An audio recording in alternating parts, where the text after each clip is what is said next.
छात्रों, इस पिसानी की दो कहानी नेट के पाठ्यक्रम में शामिल है।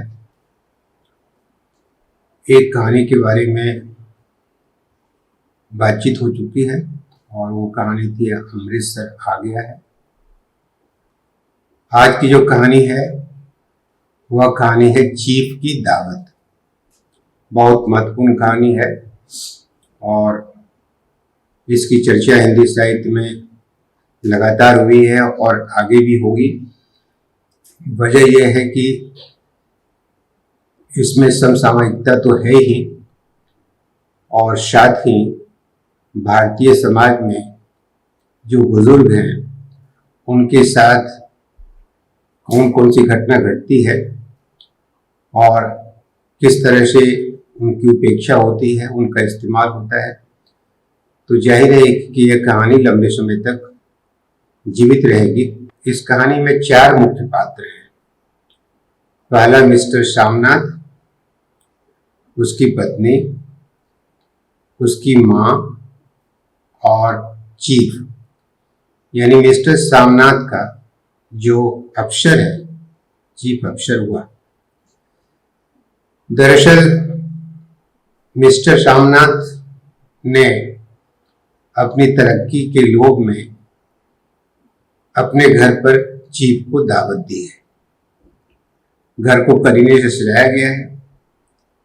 जो गैर जरूरी सामान है उन्हें अलमारियों के पीछे या पलंगों के नीचे छिपाकर रखा जा रहा है।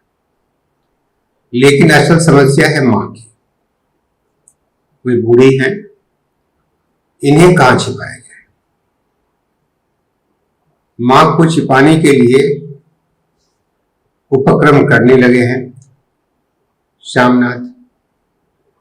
उनके मन में पहली बात आई कि मां को पिछवाड़े में मां की सहेली का जो घर है उसे वहां भेज दिया जाए। लेकिन वह जगह भी उन्हें निरापद नहीं लगा। मां को बहुत मुश्किल से उस सहेली से अलग किया गया है। मां बार बार सहेली के यहाँ चली जाती थी तो उसको रोका गया है, उसको अलगाव में डाला गया है और फिर से वहां भेज दिया जाए तो कहीं ऐसा ना हो कि मां की पुरानी आदत वापस आ जाए। दूसरी बात यह आई कि जल्दी खाना खाकर मां अपनी कुर्सी में चली जाए। लेकिन फिर चिंता हुई कि मां सो गई अगर तो इन्हें नींद में खर्राटे बहुत आते हैं और चीफ आएंगे, खर्राटे सुनेंगे तो अच्छा नहीं लगेगा। तब क्या किया जाए? सामनाथ सोचते सोचते पत्नी पर खींच उठी। वे आरोपित करने लगे, अच्छी भली यह भाई के पास जा रही थी, तुमने यूं ही खुद अच्छा बनने के लिए बीच में टांग अड़ा दी।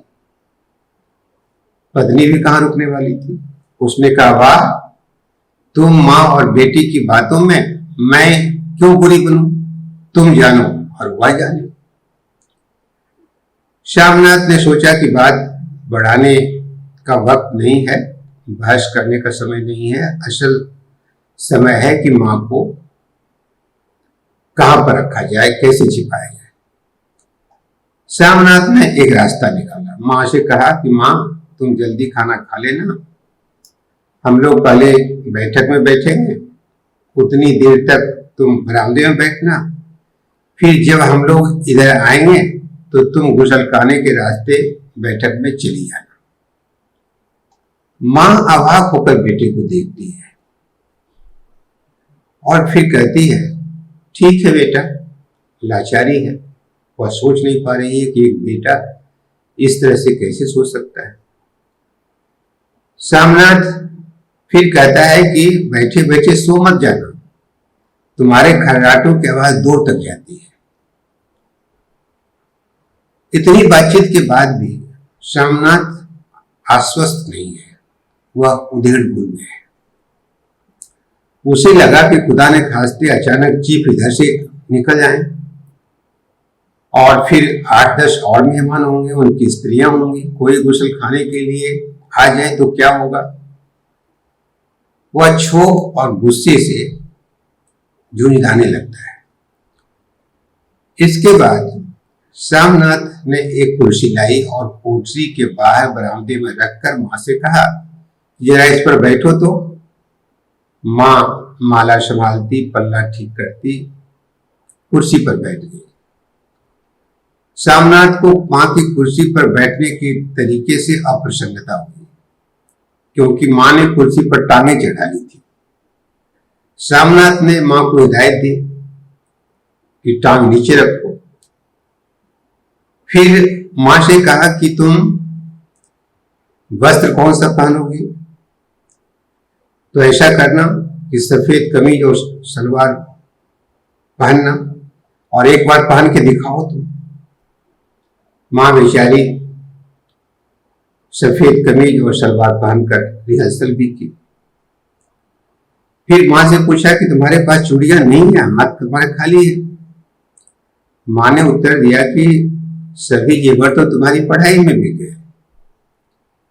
श्यामनाथ को बहुत बुरा लगा कि इसका जिक्र करने की क्या जरूरत थी। फिर मां को कहा कि अच्छा, जितना दिया था तुमने उससे दुगना ले लेना। मां को बहुत अफसोस हुआ और उसने जाहिर करते हुए अफसोस को कहा, मेरी जीव जल जाए बेटा, तुमसे मैं जेवर लूंगी। श्यामनाथ ने अंत में हिदायत दी कि तुम चुपचाप कुर्सी पर बैठे रहना, अगर कोई साहब इधर से आ निकले तो ढंग से जवाब देना। 7 बजते बजते मां का दिल धक धक करने लगा। अगर चीफ या कोई साहब पूछेगा तो वह क्या जवाब देगी। गांव की है और औपचारिकता जानती नहीं है। आखिर पार्टी शुरू हुई। सभी लोग प्रसन्न थे। चीफ व्हिस्की पसंद आ गई थी, मेम को पर्दे पसंद आए थे। मेम श्यामनाथ की पत्नी से हंस बात कर रही थी। पीते पिलाते 10:30 बज गए। अब खाने की बारी थी। सभी बरामदे की ओर चले, मगर श्यामनाथ ने जो दृश्य देखा तो उसके होश उड़ गए। मां कुर्सी पर टांगे चढ़ाकर बैठी थी, सिर नींद से दाएं से बाएं झूल रहा था और मुंह से तेज खर्राटे निकल रहे थे। श्यामनाथ की इच्छा हुई कि मां को धक्का देकर उठा दे, मगर यह संभव नहीं था। चीफ और लोग भी साथ में थे। लोग क्या कहते।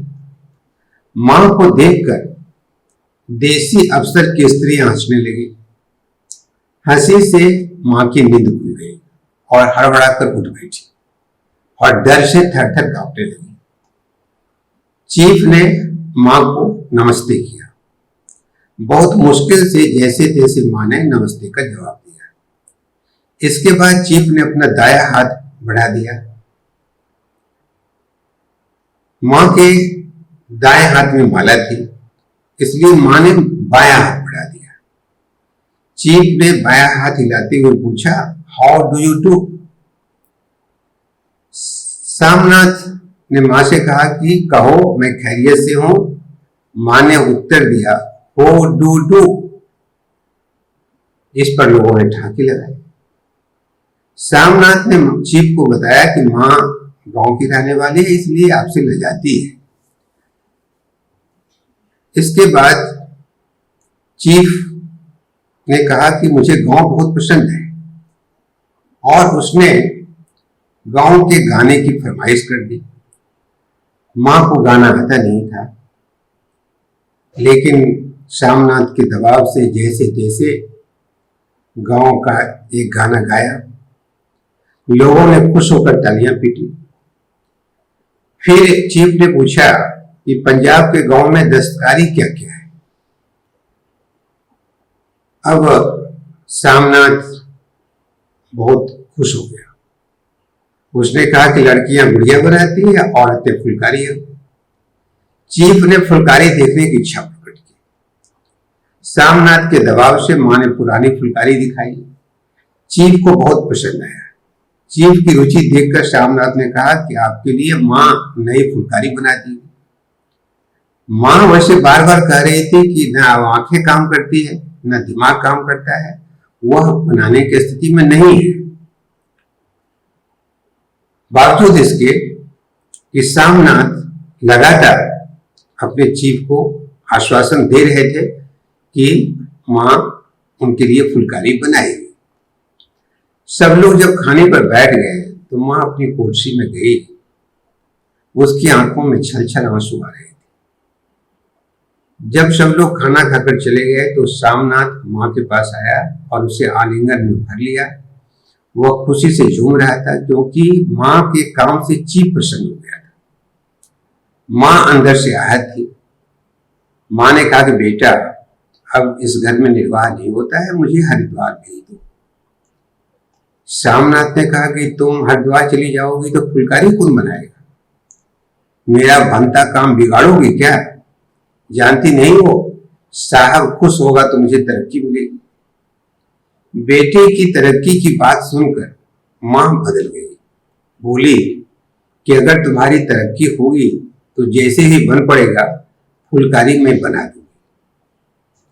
कहानी यूं समाप्त होती है और उसकी अंतिम पंक्तियां हैं, और दिल ही दिल में फिर बेटे के उज्जवल भविष्य की कामनाएं करने लगी और मिस्टर श्यामनाथ अब सो जाओ मां कहते हुए तनिक लड़खड़ाते हुए अपने कमरे की ओर घूम गए। कहानी यहां समाप्त होती है। अगर याद हो तो कबीर ने भी एक पद में कहा था कि मां को बेटा केस पकड़कर पीटता है, बावजूद इसके कि मां उसके लिए दुआ मांगती है। भीष्मसानी का जो जन्म हुआ वो 8 अगस्त 1915 को रावलपिंडी पाकिस्तान में हुआ। मृत्यु 11 जुलाई 2003 में हुई। जो कहानी संग्रह है भाग्य रेखा, वामचू, निशाचर, उपन्यास झरोखे, तमश, वसंती, मैया दास की माड़ी, कुंतो, नीलू, नीलिमा, नीलूफर, नाटक हानुस, माधवी, कविता खड़ा बाजार में, मुआवजे, आत्मकथा, राज, माई ब्रदर। इसमें बांचो और तमश, मैया दास की माड़ी, हानुस, कविता खड़ा बाजार में जो कृतियां हैं बहुत महत्वपूर्ण हैं और नेट की परीक्षा में इससे संबंधित सवाल किए जा सकते हैं।